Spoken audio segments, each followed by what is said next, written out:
serious? Hey Reddit, what was your thank god I looked at the contract moment? I signed up for a gym membership on a whim and got sketched out when they initially charged me $250 instead of only the $90 for the month. I went home and legit didn't sleep because I was so mad I went through with it.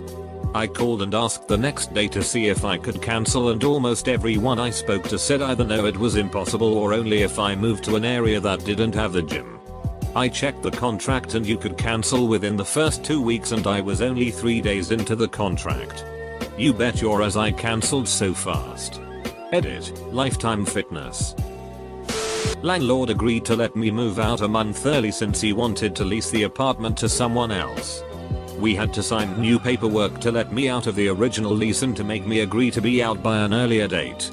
I knew he was a recently convicted forger, so I made sure to read what I was signing.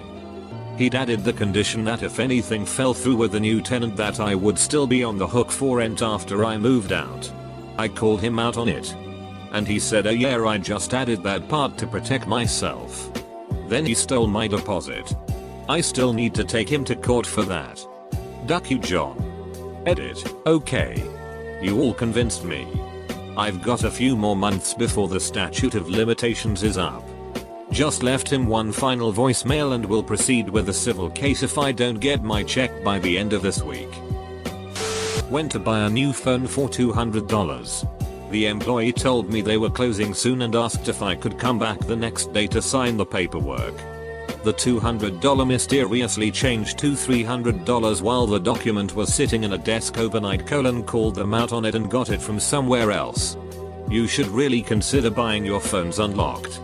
Sure, you have to fork over more money at the start, but whoever you're signing that contract with is going to get the full price out of you one way or another. Plus, if you buy unlocked, there's no carrier bullshit loaded on the phone. My wife and I were at a car dealership buying our first car. The dealership was offering special no interest financing for recent college grads, and we were using that to finance the car. The finance guy presented us with two options: a 3-year payment plan and a 5-year payment plan. The whole time he made it sound like the zero interest applied to both, and so we went for the 5-year plan to get a lower payment. Finance guy tries to get us to sign without reading the paperwork, but we weren't having that. Come to find out, the longer payment plan didn't qualify for the no interest deal, and we were getting charged 6.5%, which is a hell of a lot more than zero. We got pissy and threatened to walk out after we realized what they were trying to pull and got them to come down on the price. I know they've pulled that on other recent grads who don't read the paperwork and just sign. Some workplace that demanded at least 4 years of employment, or else I would have had to pay for those 4 years as you would pay for a course in case of earlier quitting. My last restaurant job had a non-competition clause in the new handbook. I pointed it out to co-workers. Few signed, and it was revised in a week. Non-compete for a restaurant job? What mysterious secrets could they have that no one else does? It's to keep them from quitting. You're more likely to put up with bullshit if you're not allowed to get another job elsewhere. Went to pick up my car from the dealership, and it said by signing the paperwork it gave them permission to lend my information to third parties. Nope. What did you do? It was my first time getting my car fixed there, but they wouldn't release the vehicle to me if I didn't sign. I watched them delete my contact information from their system, took my keys and left. When I bought my car new 3 years ago, the finance department processed and had me sign paperwork at a certain price. Then they called me 3 days later and told me that their lender fell through and I would actually have to pay an additional $100 a month. I brought in the paperwork with the price I signed for and the keys. Told them they would stick to the contract or they could have their car back with the additional mileage. Apparently this is a fairly common practice at car dealerships. Beware. I had taken some helicopter flying lessons and was considering switching careers to that. So I found a flight school and applied for a student loan. Fannie Mae was the only one that would cover it. And when I got the final paperwork, the interest rate was higher than they told me over the phone, and the total payment to them was going to be well over $200,000. So I cancelled and didn't go to flight school. Edit. Sorry everybody. I meant Sally Mae. Buying my house. Husband signed the paperwork and I went in later that day to sign. I started to read through the loan application. Mortgage lender said, "What are you doing? You don't have to read it. Your husband already signed it." I was like, "No, I want to make sure it is what I want." Loan was at $250,000 at 25%. Yeah, right. Didn't sign it and got out of there. Mortgage guy said he was going to take me to court. I said go ahead, it would be cheaper than what he wanted me to sign. Took over all the mortgage stuff from the non-mortgage guy. Was a friend of a high school friend of my husband. Edit just talked to my husband. The man who tried to sell us on this mortgage got busted and arrested. Lost everything and had to have his parents bail him out. Also, the mortgage lender we did go through for our FHA loan, he also got arrested for selling bad loans. Do your research. Viewed this great flat and was ready to hand over a deposit when I decided that I should actually read the rules they sent me once over again. I had read the one they gave me when I viewed the place and it was a bit strict. And in general I thought it was silly to have written rules when you're paying that much. But again, nothing I couldn't handle. Thank God I checked.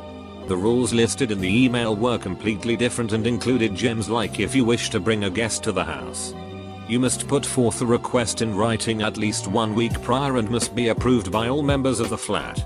There will be no guests allowed after 10 PM. Absolutely no guests staying over. Any guest that comes over will require a $20 fee to go towards water usage for toilets. I'm like, you want me to pay over $1,000 a month for my own private room and not be able to invite people to come over without jumping through ridiculous hoops? Noped out real quick. There were a few other ridiculous things, but that took the buns. We were in the process of selling our business. My wife's car was registered under business. We sat down with our lawyer to discuss what is included in the sale, equipment, supplies, etc., and we clearly told him the car is not included in the sale. Well, guess what? We received the typed up contract from our lawyer and he had added the car along with other things. Thank God we read it and had it removed before signing it and sending to buyer's lawyer. Was sent a freelance contract for a job offer in the media industry. I was a graduate at the time with 2 years experience. Was offered £6.50 hourly pay and with the expectation that I must be available to work 37.5 hours per week. I had to use my own car for business purposes, but couldn't claim expenses for fuel mileage. And above all, the contract demanded full rights for the company to use any creative works I produced within 2 years before the start date of the position. I didn't accept the job. Mine wasn't really extreme, but my GF and I were shopping for houses and we were checking out a townhouse style condominium. The price was within our budget and the monthly maintenance fees were average for the area. It was an open house event hosted by a retailer, so the property's annual expenses were included in a pamphlet. I found that on top of the regular monthly maintenance fees, around $350, there was an additional expense of $800 every 6 months. I asked why there was an additional expense if there were already regular fees. She responded that the extra $1,600 per year was used to keep the fees low. I responded that the fees are average for the area and many places in the same neighborhood are already lower. Long story short, it was a nice house but we didn't pursue it further. I'm on board with the idea of condo fees if they cover things that I would normally pay for like heat, water, snow removal, garden care etc, and if needed additional expenses for major upgrades like new roofs or doors, windows. But expecting 12 houses in the row complex to each kick in a $1,600 bonus every year without specific accountability isn't something that interests me. I went to a reasonably well advertised jewelry store to pick up an engagement ring, knowing that I wanted it to be a surprise and that she would want to pick out her own ring in due time. I made sure that the ring would be returnable for full price, and even for a full refund from that store when I bought it for about $900. After the proposal, my then fiancée found a ring she liked better at a different jeweler, so I went to return the ring. When I said I wanted to return the ring, the clerk said no problem. Just sign this and we'll get you sorted out. I read the small paper. And it stated something very close to I now confirm this sale to be a final sale. And cannot be refunded or returned for any reason. I read it. Pen in hand. Looked at her. And said, why would I sign that? She took the slip back. Got her manager. And I was able to get the full amount returned via the same way I paid. On my debit card. For those interested. It was a People's Jewelers in Vancouver. I noticed a lot of contracts have the following clause: you can cancel when your contract is up for renewal. But if you fail to do so, your contract renews for another year. I set several reminders to prevent that auto-renew thing from kicking in. I once had a subscription to a service I no longer wanted that was going to auto-renew on a Sunday. I log in to cancel the day before and see the auto-renew had already gone through. Turned out they round back to the closest business day if the auto-renew is scheduled to happen on a weekend holiday. I raised hell and got a refund, but come on. That's just shady. Us Marines. I was enlisting for a program that's 5 years of active duty, age 19. Get the contract and it says 8 years. Nobody had ever mentioned anything about that. I ask and the recruiters point out that it's an overall 8-year contract. But only 5 active. And the other 3 years I can serve in the reserves or in the inactive ready reserve. They explained that means you still are eligible for service on paper, but have no monthly or annual obligation except keeping your address updated. And that all it means is if World War III breaks out and they're drafting guys anyway, you'll come back and add your old occupation and rank. So I signed. Note this was pre-9/11 when we had no major wars going on. 9/11 happens. I do 2 tours in Iraq while on active duty. And 6 months before my 8 years is up I get involuntarily recalled and sent to Afghanistan for 6 months. I just bought a used car and my wife and I had to bring our newborn. She hadn't pooped all day and I knew from her doing it the day earlier that a monster sheet was brewing. Well, it happened in the finance office and she sheet all over me. Now just before this we talked about the $250 cancellation option. How I didn't want it. How I sold cars in my past. We had a good conversation about it. Well, this jabroni give my wife a digital paper to sign to reject it and zooms in to help her sign but is really obscuring the fact he had her sign for it. After I emerged from the bathroom, covered in watered down sheet, I read the whole long form and caught it. He pretended not to know what the charge was. Then he said it will take hours to manually redo. I told him to get to it. It didn't take hours. I didn't know about the signature until after I got home because he gave me a digital copy of that on a USB drive. When I got home and looked over the digital part of the contract, I was floored to see and put together what happened. This Ashat saw us struggling with our new baby and thought he could steal $250 from us to pad the back end. A lease I once had said, the landlord agrees, at the renter's expense, to blah blah, with the blah blah being a list of deep cleaning services to be completed at the end of the lease. Likely many hundreds of dollars worth. First time renter here. Moved out of uni res to get my own place so I could take my family cat. Found a nice little apartment for cheap downtown. Intended to move in with a roommate or 2 to split the cost. Close friends of mine. The landlord didn't speak English very well. So although he insisted, oh yeah, everything good. Everything okay, I wasn't sure he understood what I wanted. When he brought out the contract, it said in writing that pets were not allowed. And the cost would increase for more people living there. I pointed it out to him. But he retorted to the effect of, I use this contract for all tenants. Those rules don't apply to you. Bull. I told him I wasn't signing unless he rewrote the contract. But he refused, saying he wasn't going to waste time pandering to paranoid people. I offered to write the contract myself and was baffled that he agreed to it. So I wrote up my own contract with super lenient conditions, making sure to protect my own ass. Had a lawyer look at it and notarize it. And now I live with my cat and roommates at the original cost. We were young. My friend signed for a pre-owned Audi and came over to my house. Said it was like $300-ish a month, and in his glove box I read the paperwork and tell him, you know this says $550 a month, right? He was clueless, but thankfully it was over a weekend, so Monday morning he went back and caused a scene to give the car back without penalty. My wife and I were 3 days away from signing paperwork to buy a condo, and they sent us the latest, and we noticed that they changed the interest rate by a tiny amount. Like 0.2%. They said the change was because they reran our credit. So they altered the interest to reflect our current credit rating. That left a bad taste in our mouth, so we said no thanks and walked away. The next week my company got bought out and they moved us out of state. If we would have signed, we would have had to either immediately sell or quit my job. I went to sign up at Snap Fitness and it said they'd charge a $50 gym enhancement fee every year. They said it would go to equipment upgrades. I told them that's what my monthly fee should be going to. They refused to remove the fee. So I bailed and went to Anytime Fitness. They immediately proceeded to pull the same sheet. Plus the key fob to get in was going to cost me $70. You can buy a pack of 100 of them for like $20 on Amazon. They, too, refused to budge. So I backed out. Eventually I moved to an apartment with an on-site gym.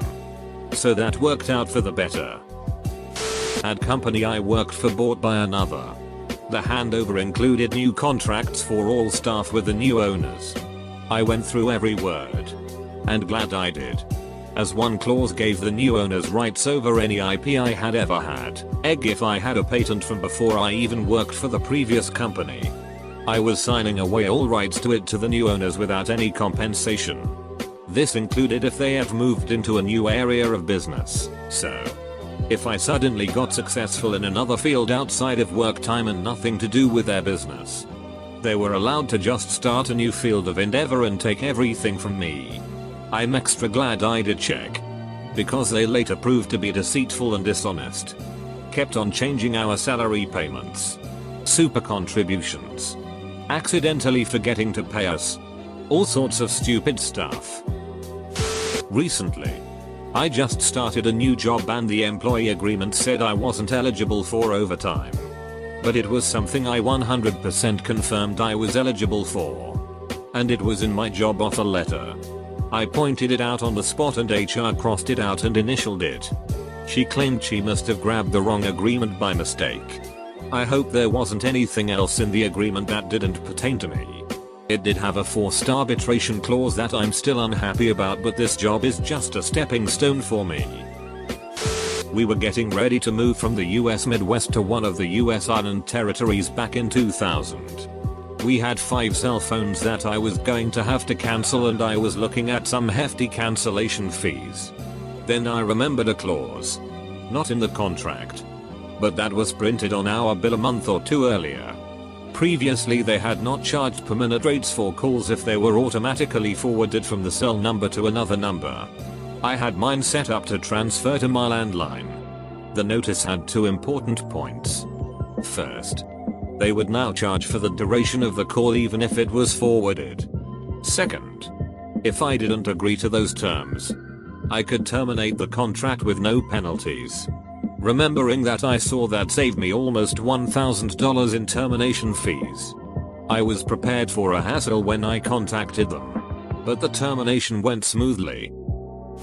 Quite a while ago I bought an extended warranty for something from Walmart. When I got home I found out they put in an act of God clause that basically made sure they'd never have to pay up. 2 years ago I went to buy a used car. I really liked it. Test drove it twice. And went in for the paperwork. They ran the numbers and gave me the paperwork to review. I busted out my phone and started doing the math on it using one of those websites that calculates auto financing and interest for you. I did the math with the website and on my own 3 separate times while they stared me down. The numbers didn't add up. Turns out, they had it set up that payments wouldn't officially kick in until 60 months but would still be accruing interest that entire time. Screw that. That and the fact that I caught the salesman lying to me on all kinds of things like this unused space behind the engine is specifically so if you're in a crash, there will be room for it so it won't hit you up. No. Jackass. It's a low-end model with a tiny engine. Don't try and sell this as a safety feature. Ugh. Anyways. Walked out from them and got a lot of passive-aggressive and even threatening texts in the following days. Screw them.